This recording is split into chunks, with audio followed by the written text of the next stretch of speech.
Today we're going to be looking at US mint era coins from 1989 that are worth money. So if you have any coins from 1989, definitely look for these types of mint eras that can give your coin some value. Whether you inherited a coin collection or you're just searching coin rolls from the bank, some of these coins are, very obvious type of mint errors, very extreme, but some of them not as noticeable that you can actually look for. So as always, let's just hop into this one. Starting off first with the 1989 Jefferson Nickel. Now this coin here has been broad struck, which you'll see around the rim of the coin there. Not extremely noticeable, but it's noticeable with the naked eye. If you're just looking at it for a couple seconds, you'll probably notice that's a broad strike. Now this coin is graded by Annex at a mint state 63, and this nickel ended up selling for around $50. So after you pay to have the coin graded and shipping and things like that, you're not really making anything on that coin. Now here's a 1989 Kennedy half dollar coin that has also been broad struck. This coin graded by NGC at a mint state 66, sold for around $70 at auction. You can see that again around the rim of the coin there. Pretty noticeable mint error there. Now this coin here, I get a lot of images of coins like this. It's got some plating bubbles on it, gas bubbles.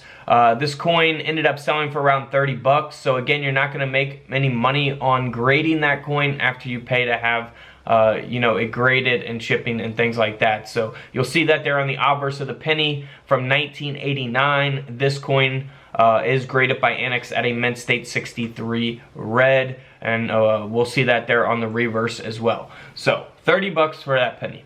Now here's a 1989 Lincoln cent that has an obverse die break. We also refer to these as cuds. So you'll see that metal there covering up a portion of the date down there on the right side of the coin. This is graded by NGC at a mint state 67 red.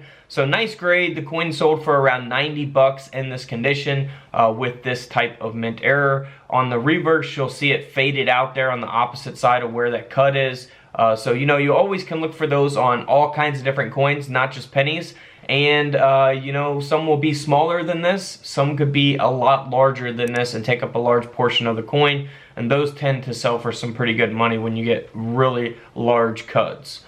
Now here is a 1989 Kennedy half dollar coin, the P mint mark. It has been double struck, which you could see there in the images displayed. So it is flipped over, which you could see the obverse design here on the reverse, and that is 95% off center, that second strike. So this coin ended up selling for over $250. It is graded by PCGS at a mint state 62. Here's a 1989 P mint mark, also graded by PCGS at a mint state 62, and it's also a double strike. However, in this case, the coin has been struck 65% off center.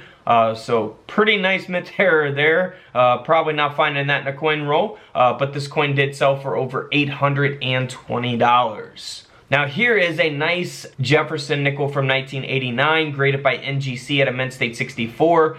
Keep in mind, the coin grading scale goes up to 70. 70 is the best grade you can get.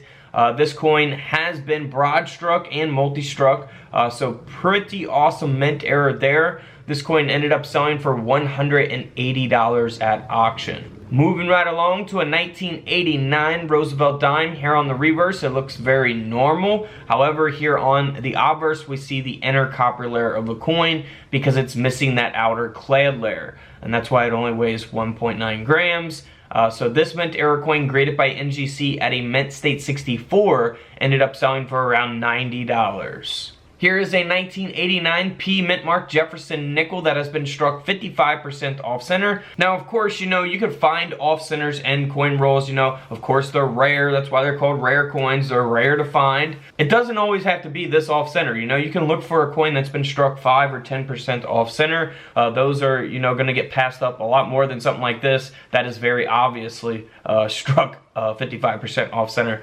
So the coin is graded by Annex at a mint state 64, and this nickel ended up selling for around $65. So same case here with this Washington quarter from 1989. This quarter struck 20% off center, sold for around $65 as well, and it is graded by NGC at a mint state 66. Now here's a 1989 Lincoln cent that was struck 20% off center, graded by Annex at a mint state 62 red. This coin ended up selling for around $90.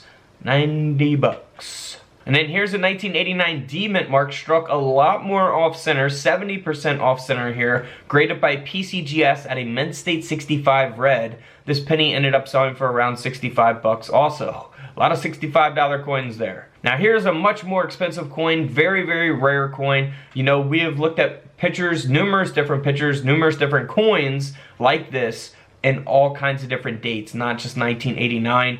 So in this case, it's a 1989 1 cent Lincoln cent design that was struck onto a 1989 Roosevelt dime. So you'll see the reverse of the dime with the obverse of the penny, and then you'll see the obverse of the Roosevelt dime with the reverse of the Lincoln cent. So that is a really awesome type of mint error. This coin ended up selling, and it's graded by NGC at a mint state 67. This coin ended up selling for around $1,000. Can't beat that. Now here's a 1989 Jefferson Nickel that has been struck onto a 1 cent planchet. So we have the nickel design struck onto a penny planchet. It is graded by Annex at a mint state 62 red, and this coin ended up selling for over $430. Now this next nickel here, a little bit different. It is a double denomination, so we have a Jefferson Nickel design struck onto a Lincoln cent, so you can actually see the Lincoln cent design along with the Jefferson Nickel design, which is really cool. So, you know, just always be on the lookout for that. You know, these are really rare coins here. This coin sold for over $830, but we have looked at numerous different examples of those on different dates. So feel free to check out the other coin videos here on the channel. We are uploading every single day. And don't forget to subscribe in the middle. Check out the videos to the left of me. And until tomorrow, I'll see you guys in the comment section below. This is Couch Collectibles, and this is where I disappear.